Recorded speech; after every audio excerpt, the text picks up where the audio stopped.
Assalomu alaykum va rahmatullohi va barakatuh. Qadrli Qur'on TV kanali ashaddiy muxlis va muxlisalari va ahli islom mo'min musulmon birodarlar. Qur'on saboqlari darsimizdan 3-darsimizni boshlaymiz inshaalloh. 3-darsimizda Suratun Nas surasini o'rganamiz. Darsimizni boshlamasdan avval Qur'on TV kanaliga obuna bo'lmagan bo'lsanglar, obuna bo'lishni va mana shu videolarimizni ostiga kommentariy yozib qoldirishni unutmanglar, birodarlar. Mana shu sizlarning kommentariy yozishingiz sababli bu darslarimizni Qur'oni Karim o'qishlikni o'rganmoqchi bo'lgan boshqa mo'min musulmon birodarlarimizga ulashishlik yana ham oson bo'ladi.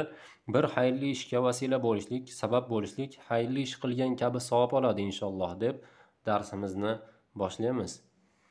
Bismillahirrohmanirrohim.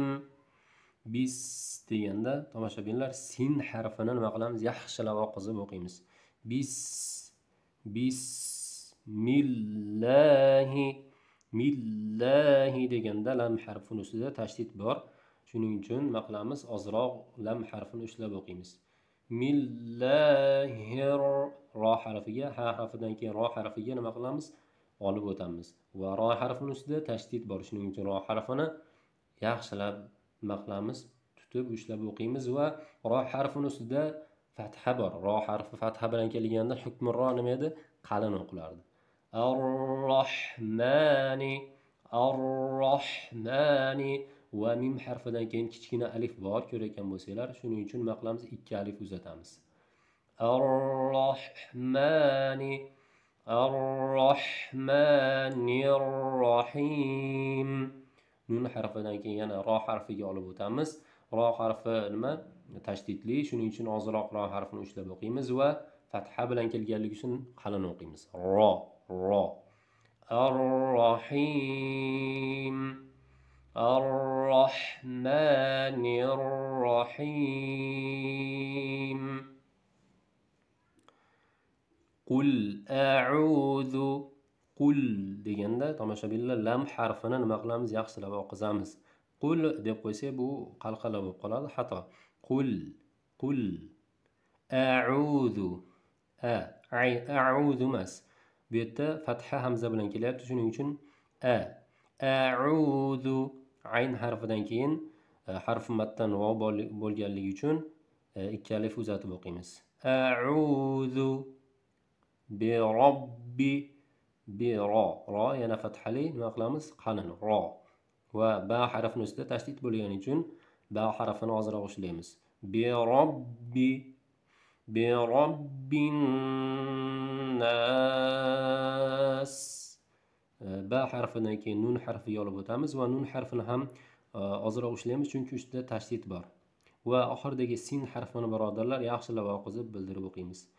Bi robbin nas.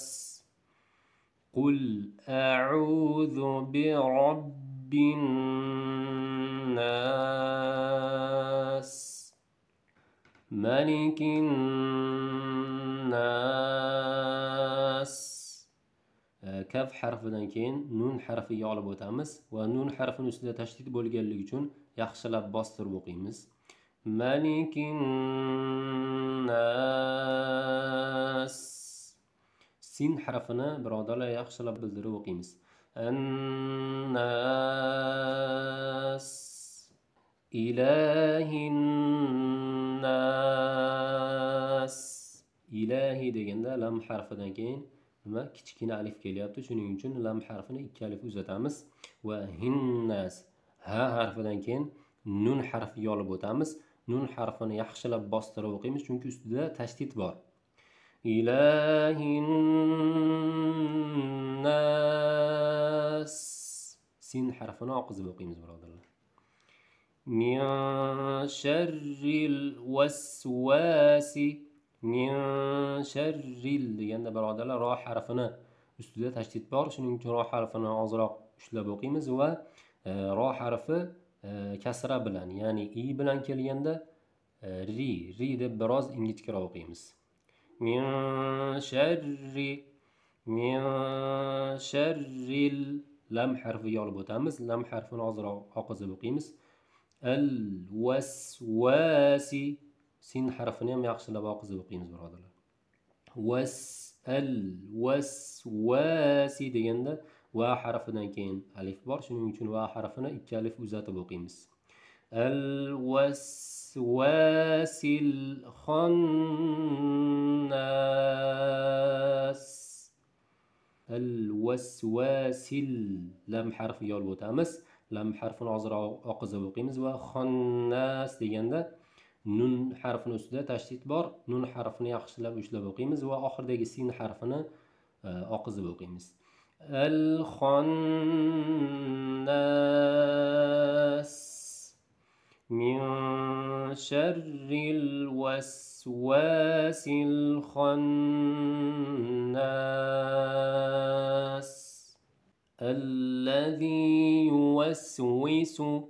Alladhi deganda birodarlar lam harfini ustida tashdid bor. Shuning uchun lam harfini ozroq nima qilamiz? Ushlab o'qiymiz va dal harfidan keyin harf matdan yo bo'lganligi uchun nima qilamiz?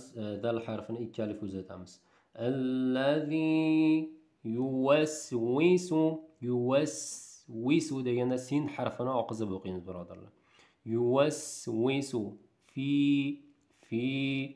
fa harfidan keyin nima bor? Harfi matdan yo bor. Shuning uchun nima qilamiz? Ikki alif uzatamiz va fi suduri deganda dal harfidan keyin birodarlar ko'rayotgan bo'lsanglar harfi matdan vav bor. Shuning uchun nima qilamiz? Buni ham ikki alif uzatamiz. Fi sudurin nas. Suduri deganda ro harfi nima? Kasra bilan kelyapti. Shuning uchun ri deb ozroq ingichka qilib o'qiymiz va nun harfiga nima qilamiz? Olib o'tib ketamiz. Sudurin nas.